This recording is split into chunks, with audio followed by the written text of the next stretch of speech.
Bare months o hindi, talaga namang masarap ang bibingka, kaya merong iba na di marunong magluto ng bibingka at lalong wala namang oven para maluto ito, kaya for today's video ay i-share ko sa inyo ang paggawa ng bibingka na less hassle, easy at low budget pa. Ang mga list of ingredients ay ilalagay ko na lang sa dulo ng ating video. Para sa ating unang sangkap, ay gagamit tayo dito ng pancake mix, any brand po ay okay lang, gagamit tayo ng 500 grams nito, kasunod naman ilagay ang isang itlog at 1 cup ng coconut milk o gata. At kung medyo dry pa ng ating mixture ay mag-add lang ng tubig hanggang sa makuha ang tamang consistency ng ating bibingka. Kung meron namang evaporated milk ay pwede na yon na lang ang gamitin para sumarap ang gagawing bibingka. Haluin lang ito hanggang sa walang lumps at smooth ito. Sa kawali ay magtunaw ng butter or margarine mga 1 teaspoon, at saka natin ilagay ang mixture nito, mga 1/4 cup nito ay goods na.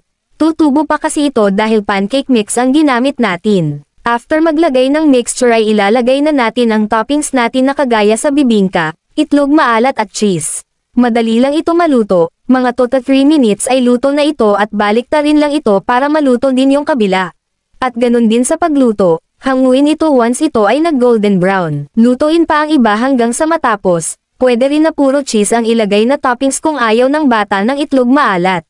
Marami talaga ang magagawa mo nito dahil tutubo ito kahit kunti lang ang ilagay na mixture. At kung gusto mo talaga makuha yung bibingka look like ay maglagay ka ng dahon ng saging sa ilalim bago ka maglagay ng mixture nito. Pwede ko bang malaman kung taga saan ang mga nanonood sa akin? E-comment mo ang iyong lugar. Maraming salamat sa suporta. At once maluto na ang bibingka ay ilipat ito sa plato at lalagyan na natin ito ng kanyang toppings. Itsura pa lang ay kuhang-kuha na natin ang kanyang texture ng bibingka, kung walang budget pang toppings ay okay lang, at pwede na ito kainin kaagad. Para sa toppings ay papahiran muna natin ito ng margarine or butter habang ito ay mainit-init pa. At sa bibingka hindi talaga mawawala ang ginayad na niyog, toppings lang ito. At syempre hindi talaga ito mawawala, lots of cheese. Pero okay lang din kung wala, kasi sa bibingka naman ay niyog lang ang toppings. Disclaimer lang po ha, itong ginawa ko ay akin-akin lang, pwedeng gayahin at pwede rin naman hindi.